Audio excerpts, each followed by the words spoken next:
আমার নাম অঙ্কিতা। আমরা 4 বোন। আমার বাবা অটো চালাতো। খুব কষ্ট করে আমার মা বাবা সংসার চালাতো। আমার 3 দিদির বিয়ে হয়েছিল। বাবা অনেক কষ্ট করে যেমন তেমন করে দিদিদের বিয়ে দিয়েছিল। আমার বিয়ের যখন কথা উঠেছিল তখন বড় দিদি বলেছিল আমার বিয়েটা সে নিজের বাড়ি থেকেই দিবে। জামাইবাবু আমার জন্য একটা ছেলে পছন্দ করেছিল। ছেলেটা ভালো টাকা আয় করত। বাবা প্রথমে ভেবেছিল এত বড়লোক ঘরের একটা ছেলে হয়তো আমার মেয়েকে পছন্দ করবে না। ছেলেটির মা ছিল না, 3 দিদি ছিল ও বাবা। ছেলেটির দিদি আমাকে পছন্দ করে তার ভাইয়ের জন্য। বিয়ে হয়ে আমি চলে আসি শ্বশুর বাড়ি। আমার শ্বশুর বাড়িতে কোনো জিনিসের অভাব ছিল না। বিয়ের আগে আমার স্বামী বলেছিল ওনার বাবা অসুস্থ, তাই ঘরের মধ্যে সারা দিন থাকে, ঘর থেকে বাইরে বেরোয় না। বিয়ের প্রথম দিন সব কিছু ঠিকঠাক ছিল। স্বামীর কথা মতো আমি শ্বশুরের ঘরে যাইনি। আমার শ্বশুর বাড়িতে কাজের মাসি সব সময় থাকতো। যেহেতু আমার শ্বশুর অসুস্থ মানুষ, আমার ননদেরা সবাই নিজের নিজের সংসারে ব্যস্ত ছিল। আমার স্বামী নিজের অফিসে চলে যেত ও আমার শ্বশুরের দেখাশোনার জন্য একটা কাজের মাসি সব সময় বাড়িতে থাকতো। দ্বিতীয় দিনও শ্বশুর বাড়িতে সব কিছু ঠিকঠাক ছিল। কাজের মাসি এসে সমস্ত কাজ করে দিয়ে যেত। তৃতীয় দিন সকালে আমি কাজের মাসির অপেক্ষা করছিলাম। বেলা 11টা বাজে, তখনও কাজের মাসি আসেনি। তাই আমি নিজের হাতে শ্বশুরের জন্য খাবার নিয়ে যাই। দরজা খুলে ঘরে ঢুকতেই দেখি উনি বিছানায় শুয়ে আছেন। আমি খাবারটা টেবিলে রেখে শ্বশুরকে উঠাতে যাই। তখন আমার শ্বশুর বিছানা থেকে উঠে অনেক রাগী, গম্ভীর ও আজব মুখের ভঙ্গি করে আমার দিকে এগিয়ে আসে। ওনার ভয়ঙ্কর চেহারা দেখে মনে হচ্ছিল যেন আমাকে খেয়ে ফেলবে। বিয়ের পরে আমার স্বামী আমাকে বলেছিল ভুল করেও বাবার ঘরে যাবে না। আমার খুব আশ্চর্য লাগতো স্বামীর কথা শুনে, কারণ একটা বয়স্ক মানুষের ঘরে যেতে আমাকে কেন বারণ করতো? আমার স্বামীকে খারাপ মনে করতাম যখন সে আমাকে শ্বশুরের ঘরে ঢুকতে বারণ করত। আমার খুব ইচ্ছে করত শ্বশুরের সেবা যত্ন করার। শ্বশুরের গম্ভীর ও রাগী চেহারা দেখে আমি এতটা ভয় পেয়ে গেছিলাম যে আমার গা হাত পা কাঁপছিল।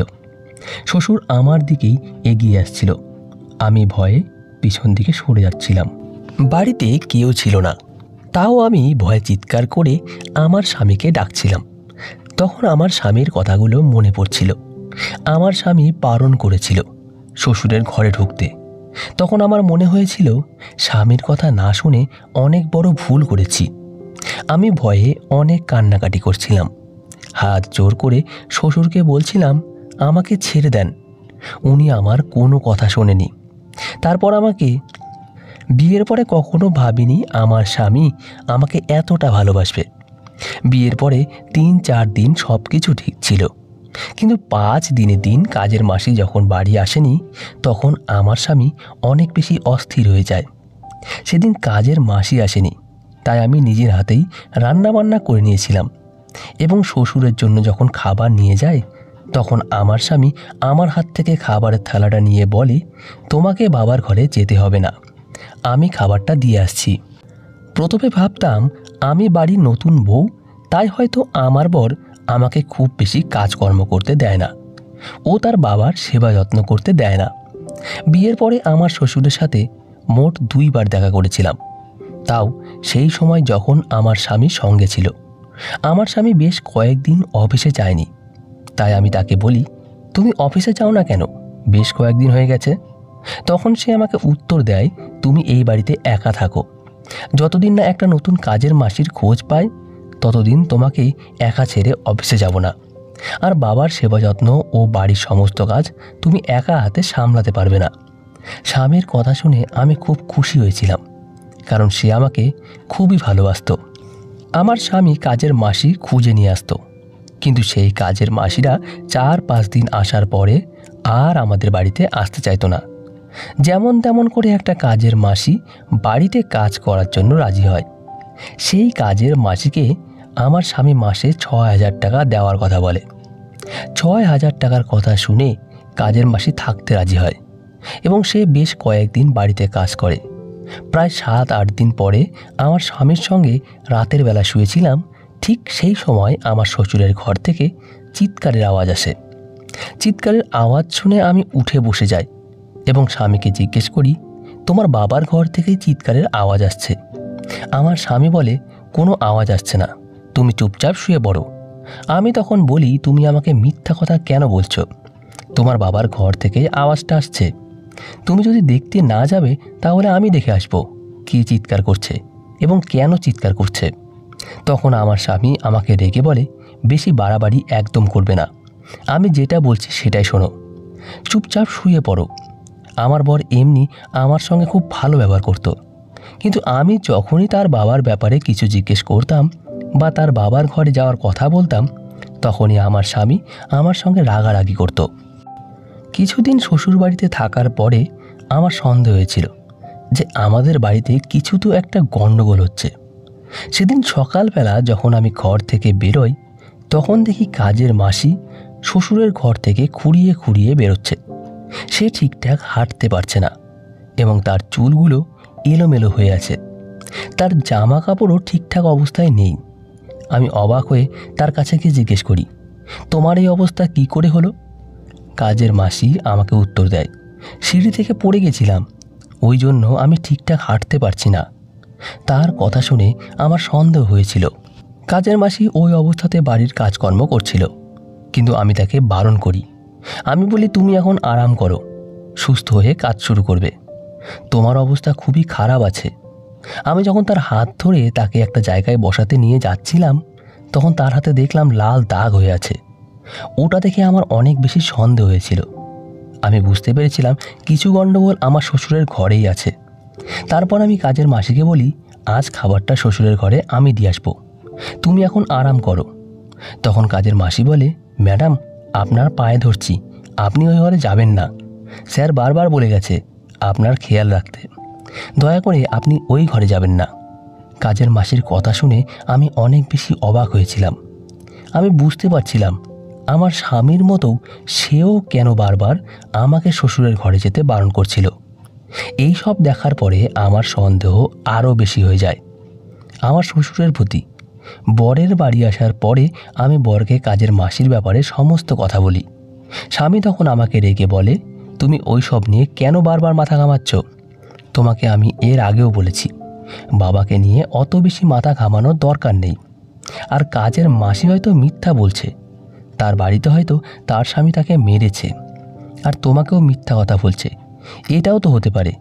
তাই তুমি ওই সব নিয়ে একদম মাথা ঘামাবে না, তুমি নিজের কাজ নিয়ে ব্যস্ত থাকো। একদিন কাজের মাসির আসতে অনেক দেরি হয়ে যায়। আমার বর তখনও বাড়িতেই ছিল। আমি তাকে বলি শ্বশুরকে ওষুধটা দিতে হবে, আর কাজের মাসি এখনও আসেনি, তাই আমি ওষুধটা দিয়ে আসছি। স্বামী তখন আমার কথা শুনে বলে, তোমাকে ওষুধ দেওয়ার কোনো দরকার নেই, কাজের মাসি যখন আসবে তখন তাকে ওষুধ দেবে। স্বামীর এই কথা শুনে আমি বলি, কেমন ছেলে তুমি, ওটা তোমার বাবা, তোমাকে ওনার খেয়াল রাখা উচিত। স্বামী তখন রেগে আমাকে উত্তর দেয়, আমার বাবাকে নিয়ে আমি যখন অতটা মাথা ঘামাই না, তাহলে তুমি কেন মাথা ঘামাচ্ছ? স্বামী তখন আমাকে বলে, আমি তোমাকে অনেক বেশি ভালোবাসি, আমি তোমাকে হারাতে চাই না, তাই আমি যেটা বলছি সেই কথা অমান্য করো না। তারপর স্বামী রেগে না খেয়ে অফিসের জন্য বেরিয়ে যায়। সেদিন একটু দেরি করে কাজের মাসি বাড়ি আসে। আমি তাকে জিজ্ঞেস করি, তোমাকে দেখে মন খারাপ লাগছে, তোমার কি শরীর খারাপ? কাজের মাসি উত্তর দেয়, হ্যাঁ ম্যাডাম, আজ আমার শরীর খারাপ, তাই একটু দেরি করে এসেছি। আমি তাকে বলি, আজকে ছুটি নিয়ে নিতে পারতে, অসুবিধা করে কাজ করার কোনো দরকার ছিল না। কাজের মাসি তখন বলে, আমি চাই না আমার সঙ্গে যা হয়েছে সেটা আপনার সঙ্গে হোক। তখন তার কথা শুনে অনেক বেশি অবাক হয়েছিলাম। সে বলে, আপনার সাথে যাতে কোনো খারাপ না হয় যেটা আমার সাথে হয়েছে, তাই আমি অনেক কষ্ট হলেও চলে আসি। এই বাড়িতে তো কোনো কাজের মাসি কাজ করবে না, আমি শুধু বাধ্য হয়ে এই বাড়িতে কাজ করতে আসি, নিজের ছেলে মেয়েদের পেট ভরার জন্য। আপনি কিভাবে যে বাড়িতে সারাদিন থাকেন, আমার ওটা ভেবে অনেক আশ্চর্য লাগে। কাজের মাসির কথা শুনে আমি তাকে জিজ্ঞেস করি, তুমি এসব কী কথা বলছো? কিসের জন্য তোমরা ভয় পাও? কাজের মাসি বলে, আমি আপনাকে কিছুই বলতে পারবো না ম্যাডাম, শুধু এইটা জেনে রাখেন আপনার যাতে কোনো ক্ষতি না হয় সেজন্য আমি এই বাড়িতে কাজ করতে আসি। এক কথায় বলতে গেলে আপনাকে পাহারা দেওয়ার জন্যই আমি এই বাড়িতে আসি। তারপর কাজের মাসি আমার সাথে আর কোনো কথা না বলে রান্নাঘর থেকে খাবার বের করে শ্বশুরের ঘরে চলে যায়। আমি তখন ডাইনিং রুমে এসে বসি। কিছুক্ষণ পর দেখি কাজের মাসি আমার শ্বশুরকে খাবার দেওয়ার পরে খুঁড়িয়ে খুঁড়িয়ে ওনার ঘর থেকে বেরোচ্ছে। ওটা দেখে আমি অনেক বেশি আশ্চর্য হই। আমি যখন কাজের মাসিকে কিছু জিজ্ঞেস করতাম সে আমাকে কিচ্ছু না বলেই চলে যেত। এইভাবে বেশ কিছুদিন চলতে থাকে। যখনই কাজের মাসি আমার শ্বশুরের ঘর থেকে বেরোতো তখনই সে খুঁড়িয়ে খুঁড়িয়ে হাঁটত। এবং একদিন তো এমন অবস্থা হয় যে তাকে দেখে আমার অনেক বেশি কষ্ট হয়। সে আমার শ্বশুরের ঘর থেকে খুঁড়িয়ে খুঁড়িয়ে হাঁটে আর আমার দিকে তাকিয়ে বলে, ভগবান করে যাতে আপনার শ্বশুর মরে যায়। আমাদের বাড়িতে অত বেশি কাজকাম ছিল না, কিন্তু বিশেষ করে আমার শ্বশুরের সেবার জন্যই আমার স্বামী সব সময় কাজের মাসি রাখত। কাজের মাসি সেদিন বলে, আমি বাধ্য হয়ে এই বাড়িতে কাজ করতে আসি, কিন্তু আমি আর সহ্য করতে পারছি না। ম্যাডাম, কালকে আমি আসতে পারবো না, আপনি সাবধানে থাকবেন আর নিজের খেয়াল রাখবেন। এই কথা বলে কাজের মাসি আমার বাড়ি থেকে চলে যায়। এবং সেদিন আমি আমার স্বামীকে বলিনি যে কাজের মাসি আর আসবে না, কারণ আমার মনে অনেক প্রশ্ন ছিল।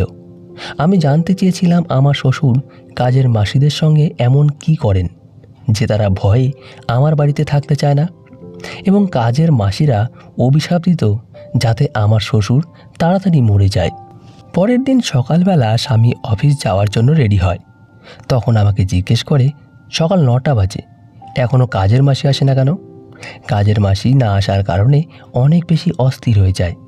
আমি তখন স্বামীকে বলি, আজ কাজের মাসি একটুখানি দেরি করে আসবে, ওটা নিয়ে তুমি একদম চিন্তা করো না।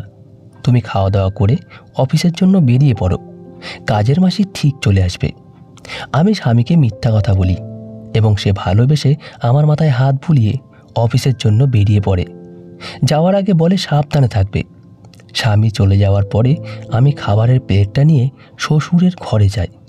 সেখানে দেখি শ্বশুর বিছানায় শুয়ে আছেন। আমি মনে মনে ভাবলাম, আজ শ্বশুরের সেবা করার সুযোগ পেয়েছি, আজ আমি তাকে নিজের হাতে ওষুধ দেব। আমি সেই শ্বশুরকে ঘুম থেকে ওঠাতে যাই, তখন দেখি উনি অনেক বড় বড় চোখ করে এবং রেগে আমার দিকে এগিয়ে আসেন। ওনার মুখের ভঙ্গি দেখে আমার অনেক বেশি ভয় লেগেছিল। ওনার অঙ্গিভঙ্গি দেখে মনে হচ্ছিল যেন খেয়ে ফেলবে, এত বেশি ক্রোধ। চোখ দুটো লাল হয়েছিল। উনি যত আমার দিকে এগিয়ে আসছিলেন আমি ততই ভয়ে পিছন দিকে সরে যাচ্ছিলাম। একটা সময় দেওয়ালে গিয়ে আমি আটকে যাই। ওনার চোখ দেখে এত বেশি ভয় পেয়েছিলাম, তখন হাত জোর করে বলি, আমাকে যেতে দিন।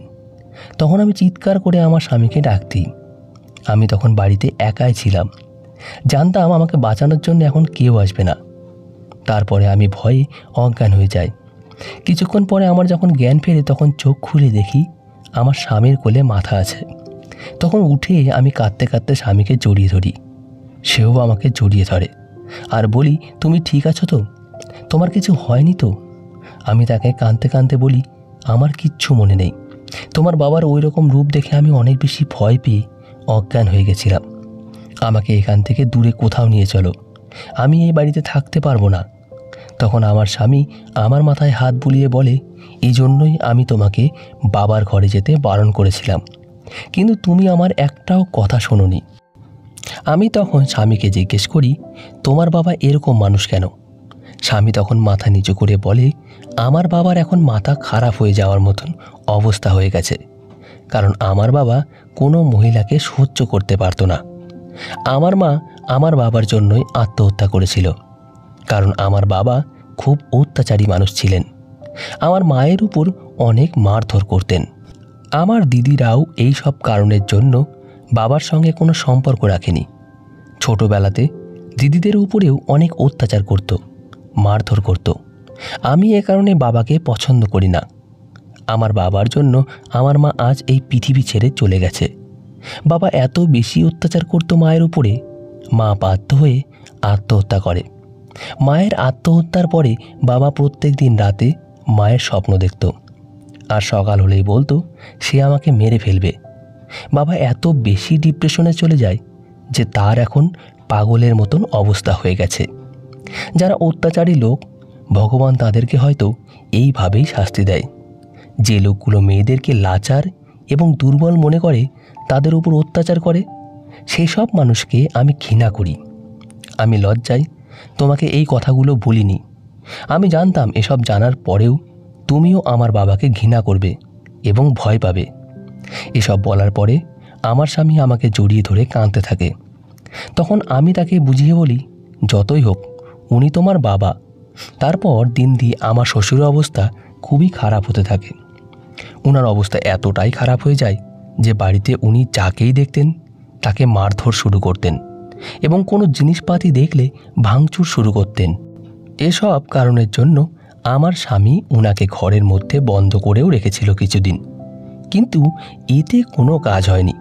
তারপর উনি নিজেকে ক্ষতি করতে লাগলেন। যা পেতেন তাই দিয়ে নিজের শরীরে আঘাত করতেন। এসব দেখার পরে আমার স্বামী নিজের বাবাকে মেন্টাল হসপিটালে ভর্তি করে দেয়। আমরা ভেবেছিলাম শ্বশুরকে ওখানে রাখার পরে হয়তো সুস্থ হয়ে বাড়ি ফিরবে, কিন্তু উনি এত বেশি অত্যাচার করেছিলেন নিজের বউ বাচ্চাদের উপরে, যেটা শাস্তি হয়তো ভগবান ওনাকে দিয়েছেন। পাগলাগারদে ভর্তি করার 1 বছর পরেই উনি মারা যান। তারপর আমি আমার স্বামীর সঙ্গে সুখে জীবন কাটাই। তো বন্ধুরা, আজকের গল্পটি এখানেই শেষ করছি। গল্পতে কোনো ভুল ত্রুটি থাকলে ক্ষমা করবেন। গল্পটি ভালো লাগলে অবশ্যই লাইক, শেয়ার, সাবস্ক্রাইব করতে ভুলবেন না।